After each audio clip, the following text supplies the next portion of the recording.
భగవద్గీత పఠనం కొరకు మీ కృష్ణమ్మ కథలు ఛానల్కి విచ్చేసిన శ్రోతలందరికీ మీ కృష్ణప్రియ స్వాగతం సుస్వాగతం.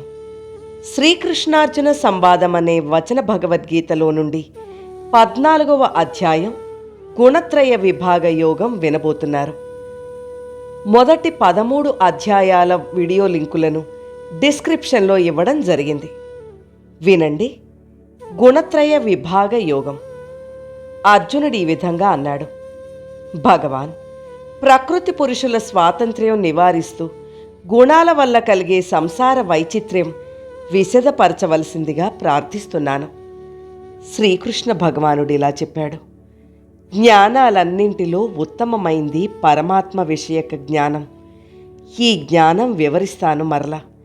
ఇందులోనే నీవడిగిన వైచిత్రి విశదమవుతుంది.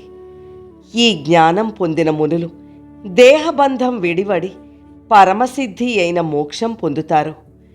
ఈ జ్ఞానం అనుష్ఠిస్తే నా స్వరూపం పొందుతారు. వీరు ప్రళయకాలంలో వ్యధ చెందరు, సృష్టి కాలంలో పుట్టరు. భారత, త్రిగుణాత్మక ప్రకృతి నాకు గర్భస్థానం. అది దేశకాలాలను అతిక్రమించి స్వకార్య రూపంలో వృద్ధి పొందుతుంది. కాబట్టి మహద్బ్రహ్మ అనబడుతుంది. అందులో సృష్టి బీజముంచుతాను. అనంతరం సంభవించిన హిరణ్య గర్భుని నుండే సర్వప్రాణులు సృష్టింపబడతాయి. కౌంతేయ, దేవ, పితృ, మనుష్య, పశ్వాది యోనుల నుండి ఉత్పన్నమయ్యే దేహాలకన్నింటికీ యోని అంటే ఉపాదాన కారణం. ఈ మహద్బ్రహ్మే త్రిగుణోత్మక ప్రకృతే. నేను బీజప్రదాతనైన జనకుణ్ణి. నిమిత్త కారణాన్ని సర్వభూతోత్పత్తి పరమేశ్వరుని అధీనంలో ఉన్న ప్రకృతి పురుషుల నుండి కలుగుతుంటే ప్రకృతి సంగమం వల్ల పురుషుడికి కలిగే సంసార విషయం వివరిస్తాను. విను. మహాబాహు, సత్వము, రజము, తమము అనే త్రిగుణాలు ప్రకృతి నుండి సంభవించేవి. ఈ గుణాలే నిర్వికారమైన ఆత్మను శరీరంలో బంధిస్తున్నాయి. అనగా ఈ మూడింటిలో సత్వగుణం నిర్మలమైంది. ఇది ఉపద్రవరహితమైన సుఖాన్ని అభివ్యక్తం చేస్తుంది, చైతన్యాన్ని కూడా ఆవిష్కరిస్తుంది. ఇది సుఖాసక్తి, జ్ఞానాసక్తుల వల్ల ఆత్మను శరీరంలో బంధిస్తున్నట్లు కనిపిస్తుంది. కౌంతేయ, రజోగుణం రాగాత్మకం, తృష్ణను పెంపొందిస్తుంది. ఇది జీవుణ్ణి అనేక కర్మల్లో అనురాగ కలికితుణ్ణి కావించి ఫలాశను ప్రేరేపిస్తూ ఆత్మను శరీరంలో బంధిస్తున్నట్లు గోచరిస్తుంది. భారత, తమోగుణం ఆవరణ శక్తి ప్రధానమైన ప్రకృతి అంశం నుండి కలిగింది. ఇది దేహదారులకు మోహం పుట్టిస్తుంది. ఇది మరపు, మత్తు, సోమరితనం, నిద్ర మొదలైన వాటి చేత ఆత్మను శరీరంలో బంధిస్తున్నట్లు అనిపిస్తుంది.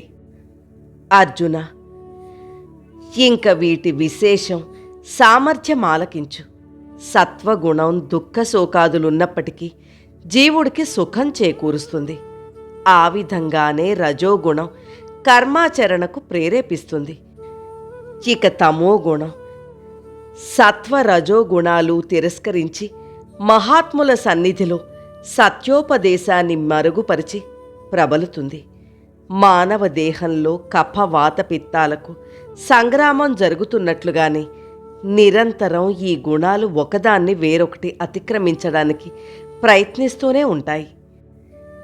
జయించిన గుణం ముందుకు వచ్చి ప్రకాశిస్తుంది. భారత, సత్వగుణం రజస్తమాల్ని ఆక్రమించి ప్రబలుతుంది.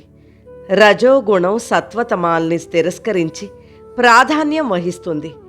అట్లాగే తమోగుణం సత్వతమో గుణాలని పరాభవించి పైకి వస్తుంది.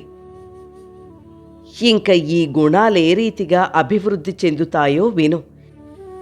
ఈ శరీరంలోని సమస్తేంద్రియ ద్వారాలు వాటిని ప్రకాశింపచేసే జ్ఞానరూపకమైన బుద్ధివృత్తి ప్రజ్వలిస్తే సత్వగుణం ప్రవృద్ధమవుతుంది. భరతర్షభ, ధనం అనేక గతుల్లో లభిస్తున్నా ఇంకా కావాలనే అభిలాషి, లోభం, నిరంతర కార్యోన్ముఖత్వం, ప్రవృత్తి ఆ పని ముగించి ఈ పని చేపట్టాలనే ఆరాటమే అశాంతి. ఏ వస్తువైనా చూడగానే దాన్ని కోరడమే స్పృహ. ఇవన్నీ రజోగుణాన్ని వృద్ధి పొందించేవి. కురునందన, అవివేకం, ప్రయత్న శూన్యత, కర్తవ్యం పట్ల ఔదాసీన్యం, వ్యామోహం అనేవి తమోగుణ వివృద్ధి కారణాలు.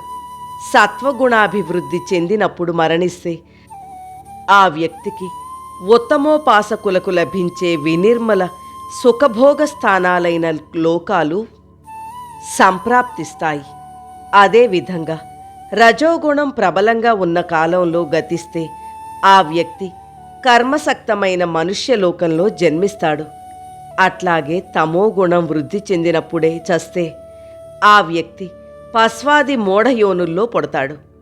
అర్జున, సాత్విక కర్మాచరణం వల్ల నిర్మల సుఖం సంప్రాప్తిస్తుంది. రాజసిక కర్మాచరణం వల్ల దుఃఖం సంప్రాప్తిస్తుంది. అదేవిధంగా తామసిక కర్మల వల్ల, అధర్మ కృత్యాల వల్ల మోహం ప్రాప్తిస్తుంది. సత్వగుణం నుండి సకలేంద్రియ జ్ఞానం జనిస్తుంది. అందుకే ప్రకాశబహుళమైన సుఖం దానివల్ల సంప్రాప్తం. రజోగుణం వల్ల లోభం కలుగుతుంది. ఇది దుఃఖహేతువు. తపస్సు నుండి అవివేకం, కర్తవ్యంలో ఔదాసీన్యం, విమూఢత్వం కలుగుతాయి. సాత్వికులు ఉన్నత బుద్ధికి స్థానమైన ఊర్ధ్వ దేవలోకాలు చేరుకుంటారు. రాజసికులు మధ్యలో ఉండే భూలోకంలో ఉంటారు. ఇది కర్మేంద్రియ స్థితి. నీచ గుణయుక్తులైన తామసికులు పాతాళాది నిమ్నలోకాలు చేరుకుంటారు. ఇది గుణసంగకృత సంసారం. దీనికి వ్యతిరేకమైన మోక్షం ఎలా ఉంటుందో విను. ఎప్పుడూ ద్రష్ట అయిన జీవుడు వివేకవంతుడై బుద్ధ్యాద్యాకారంగా పరిణమించిన గుణాల కంటే వేరుగా కర్తనైన నన్ను చూడడు. ఈ త్రిగుణ వ్యాపారాలకు అతీతుడైన సాక్షినిగా ఆత్మను సందర్శిస్తాడు. అప్పుడతడు నా భావం పొందుతాడు. దేహోత్పత్తికి కారణాలైన దేహాద్యాకారంగా పరిణమించిన ఈ గుణత్రయాన్ని అతిక్రమించిన జీవుడు జనన మరణ జరా దుఃఖాల నుండి విముక్తుడై అమరతత్వం పొందుతాడు. అర్జునుడు ఈ విధంగా అన్నాడు. ప్రభు, ఏ ఏ లక్షణాలు గల మనుష్యుడు ఈ మూడు గుణాలకు అతీతుడై ఉండగలుగుతాడు? అతని ఆచరణం ఎలా ఉంటుంది? ఏ ఉపాయంతో అతడు వీటిని అతిక్రమిస్తాడు? శ్రీకృష్ణ భగవానుడిలా సెలవిచ్చాడు. పాండవ, ప్రకాశమైన సత్వగుణ ధర్మం, రజోగుణ ధర్మమైన ప్రవృత్తి, తమోగుణ ధర్మమైన మోహం ఆవిర్భవించిన ఎవడు ద్వేషింపడో, అవి నివృత్తమైన ఎవడు ఆకాంక్షింపడో అతడు గుణాతీతుడుగా పరిగణించాలి. గుణకార్యాల్లో తనకు అనుకూలమైన వాటిని కాంక్షిస్తూ ప్రతికూలమైన వాటిని నిరాకరించేవాడు సమ్యక్ దర్శి కాడు. వీటితో తన ఆత్మకేమీ సంపర్కం లేదని అనుకూల ప్రతికూల బుద్ధులు ప్రదర్శించనివాడు, ప్రవృత్తి నివృత్తులు కోరనివాడు సమ్యక్ దర్శి. ఎవడు ఉదాసీనుని వలె ఆసీనుడై గుణకార్యాలైన సుఖదుఖాలకు చలించకుండా, స్వరూప ప్రచ్యూతి పొందకుండా, గుణాలు తమ స్వకార్యంలో ప్రవర్తిల్లుతున్నాయని, వాటితో తనకేమీ పనిలేదని, సంబంధం లేదనే వివేక జ్ఞానంతో తూష్ణీభావంతో ఉండేవాడు గుణాతీతుడు. ఎవడు సుఖదుఖాల్లో సమబుద్ధియో, ఎవడు ఆత్మస్వరూప స్థితుడో, ఎవడు శిలామృత్పిండ సువర్ణాల్లో భేదం పరిగణించడో, లోక దృష్టిలో ప్రియాప్రియాలుగా పరిగణింపబడే వాటినెవడు ఏకంగా భావిస్తాడో, ఎవడు నిందాస్తుతులు తుల్యంగానే స్వీకరిస్తాడో ఆ ధీరుడు గుణాతీతుడు.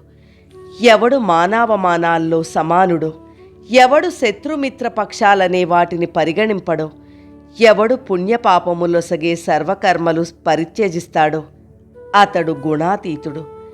ఎవడు నన్ను సర్వభూత హృదయస్థుణ్ణైన నారాయణ్ణి ఐకాంతిక భక్తి యోగంతో ఉపాసిస్తాడో అతడు ఈ గుణాల్ని అతిక్రమించి బ్రహ్మత్వానికి సమర్థుడవుతాడు.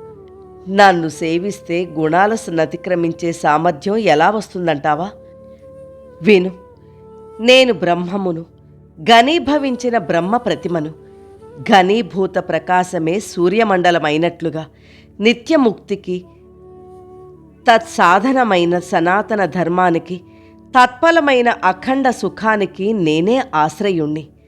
నన్నాశ్రయించిన భక్తులు నా అంతటి వారవుతారు. నేను నిర్వికల్ప బ్రహ్మను, అమృతము, అవ్యయము, సోపాధికము, సగుణము అయిన సవికల్పక బ్రహ్మానికి ఆశ్రయుణ్ణి. జ్ఞాననిష్ట అనే సనాతన ధర్మానికి, తత్ఫలమైన అఖండ సుఖానికి ఆశ్రయుణ్ణి. అర్జునుడు ఈ విధంగా అన్నాడు. భగవద్ధీనుడై ఆసక్తితో సేవిస్తే భవసాగరాన్ని నీ భక్తుడు అనాయాసంగా దాటగలడని ప్రబోధించిన ప్రభూత్తమ, నీకు మా ప్రభూత ప్రణామాలు. ఓం తత్సత్. నా ఈ గీతా పఠనం కనుక మీకు నచ్చినట్లయితే తప్పకుండా లైక్ చేయండి, మీ మిత్రులకు షేర్ చేయండి. ఈ ఛానల్ని ఇంకా సబ్స్క్రైబ్ చేసుకోని వారు దయచేసి వెంటనే సబ్స్క్రైబ్ చేసుకోండి.